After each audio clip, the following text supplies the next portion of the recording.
In our Consumer Alert on Friday, we examined your rights in the sky. Today, we're taking a look at your rights on the seas. And Deanna, your family took a short cruise over the Easter holiday weekend. Please do not tell me you were working while on vacation.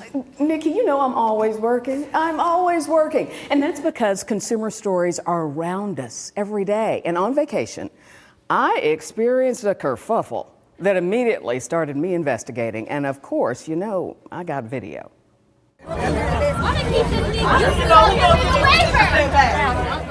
There are facts that are without question.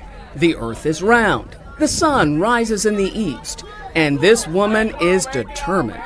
For almost an hour, the ferry operator asked her to get off the boat, but she would not move. We have to go. All here bought a ticket for an excursion to a private Bahamian island on the Carnival Cruise Line's app and were later given tickets on the ship. On the day of the excursion, Carnival agents were supposed to take our tickets, ask us to sign a waiver, and give each of us a wristband before boarding the ferry. Everybody got wristbands. Don't want no wristband. That's right. This woman had no wristband, and the third-party ferry operator said, no wristband, no go. But the woman insisted she had indeed paid.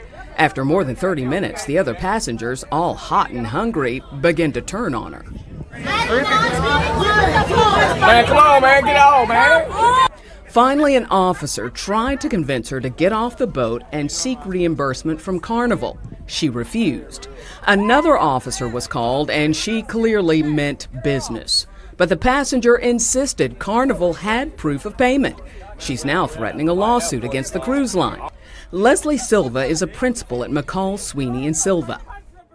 When you buy the ticket and you have entered into a contractual agreement with the cruise line, are you, in most cases, signing away your right to a jury trial? You are. Unless it's in an extreme case of a bodily injury, then you are bound to go to arbitration with them. I pulled up Carnival Cruise Line's 20-page terms and conditions statement. It mentions the word arbitration 19 times. But the question remains, had this woman actually bought a ticket, signed the waiver, and not been given a wristband? I asked Carnival those very questions, and a spokesman replied, "It is important to recognize there is more than meets the eye to every story, but given the threat of legal action, we will defer further comment." As for that passenger, she still refused to leave even after the female officer dragged her off the bench. You want to be like a child and sit on the floor? No, I want to be like an adult who paid my money. Finally, after almost an hour, the officers actually picked her up and carried her off the boat. A combative conclusion that certainly was no carnival for any of the parties involved. No carnival, y'all. No carnival. Now, I found that woman, of course. You know I looked for her. I found her later. She told me that Carnival gave her a refund for the excursion. Carnival neither confirms nor denies that.